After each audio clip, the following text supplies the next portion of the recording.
Assalamualaikum. Dalam entry kali ini, Umi nak share resipi makaroni goreng versi pedas.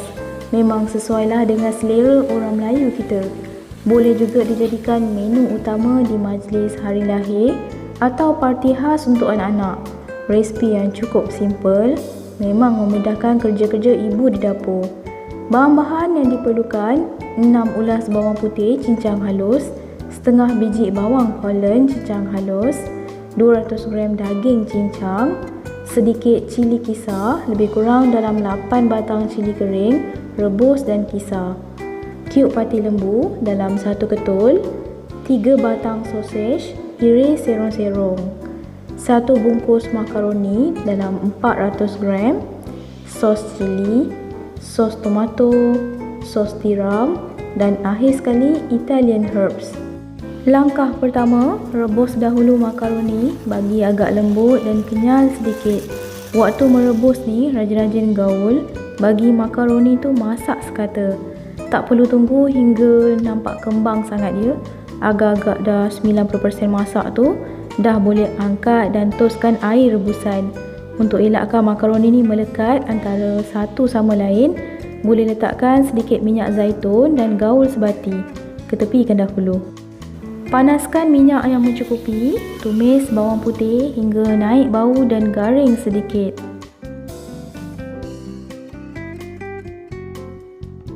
Kemudian masukkan bawang Holland. Sambung tumis lagi hingga bawang tu kelihatan layu. Umi kalau buat menu-menu macam ni lagi prefer gunakan bawang Holland berbanding bawang merah yang besar tu. Sebab bawang Holland ni rasanya lebih manis. Bawang dah layu, masukkan pula cili kisar.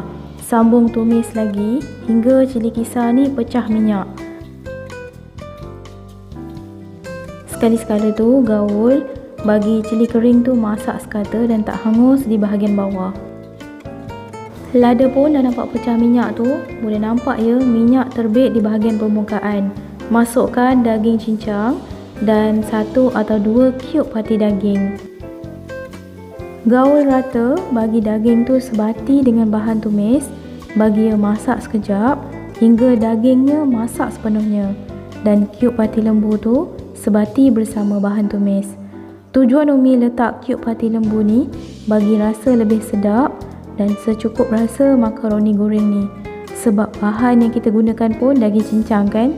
Bila daging dah nampak empuk, ia akan mengeluarkan sedikit air. Biarkan je.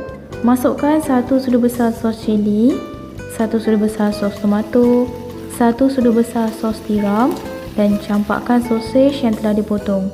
Tumis lagi bagi sosis tu masak sempurna.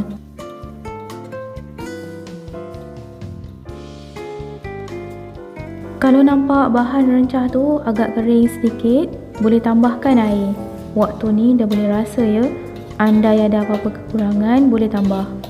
Gaul sebati dan biarkan seketika bagi bahan rencah tu meresap ke dalam sosis dan daging cincang.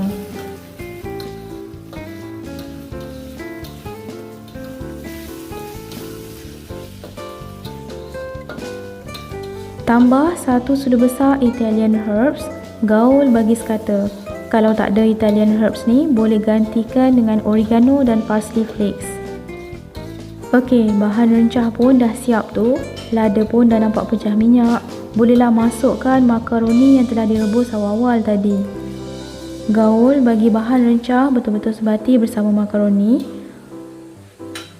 Selepas masukkan makaroni ni, biarkan seketika bagi makaroni tu masak sepenuhnya. Sebab tadi kita rebus pun dalam 90% masak je kan. Kita nak bagi makaroni ni lebih lembut dan kenyal gitu. Siap dah satu resipi yang cukup simple, makaroni goreng by Umi. Jumpa lagi dalam episod akan datang. Jangan lupa subscribe, like dan share-sharekan video ni jika anda suka. Jumpa lagi. Assalamualaikum.